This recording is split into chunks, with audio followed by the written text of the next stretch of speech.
میرے نبی کی ایک اور حدیث مبارکہ سن لیجئے تاکہ میری اور آپ کی آنکھیں کھل جائیں. ہم کیا کر رہے ہیں، کدھر جا رہے ہیں. میرے اور آپ کے آقا نے فرمایا زمانہ جہلیت کی 3 باتیں ایسی ہیں جو میری امت نہیں چھوڑے گی. زمانہ جہلیت کی 3 ایسی باتیں ہیں جو میری امت میں پائی جائیں گی، میری امت نہیں چھوڑے گی. فرمایا پہلی بات یہ ہے کہ میری امت نوحہ کرے گی. یہ بھی زمانہ جہلیت کی بات ہے.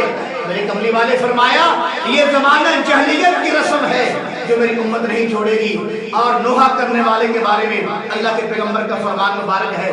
فرمایا جو نوحہ کرتا ہے، اپنے کپڑے پھاڑتا ہے، اپنے چہرے پر مارتا ہے، اپنے بال نوچتا ہے، اپنے جسم کو زخمی کرتا ہے، فرمایا اس پر اللہ کی لعنتیں برستی ہیں. اور جو بھی آدمی تو دیکھو، چاہے وہ مومن کیوں نہ کہتا ہو اپنے آپ کو، چاہے وہ اپنے آپ کو مسلمان کیوں نہ کہتا ہو، چاہے وہ متقی ہو، نمازی ہو، جو نوحہ کرتا ہے اس پر اللہ کی لعنتیں برستی ہیں. اور دوسری بات یہ فرمائی کہ بعض لوگ ستاروں کے ساتھ اپنا حال معلوم کرتے ہیں.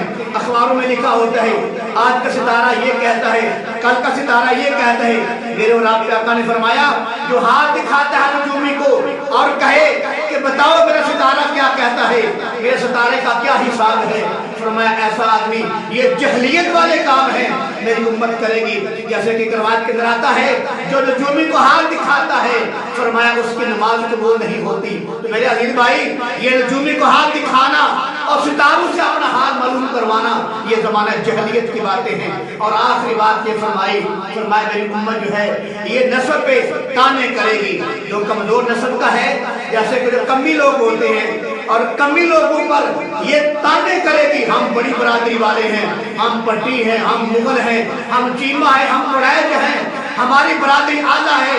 میرے محبوب نے فرمایا برادریوں کی وجہ سے آدمی اعلیٰ نہیں ہوگا. قرآن کہتا ہے ان اکرمکم عند اللہ اتقاکم، اللہ کے ہاں عظمت والا وہ ہوگا جو تم میں سے متقی بڑا ہوگا. تو لہذا میرے عزیز بھائی یہ 3 باتیں زمانہ جہلیت کی ہیں.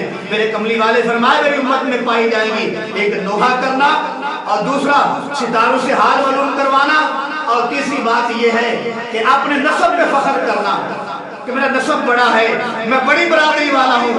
میرے عزیز بھائی نہیں، قرآن کہتا ہے بڑا وہ ہے جو اللہ کے ہاں متقی اور پرہیزگار ہے.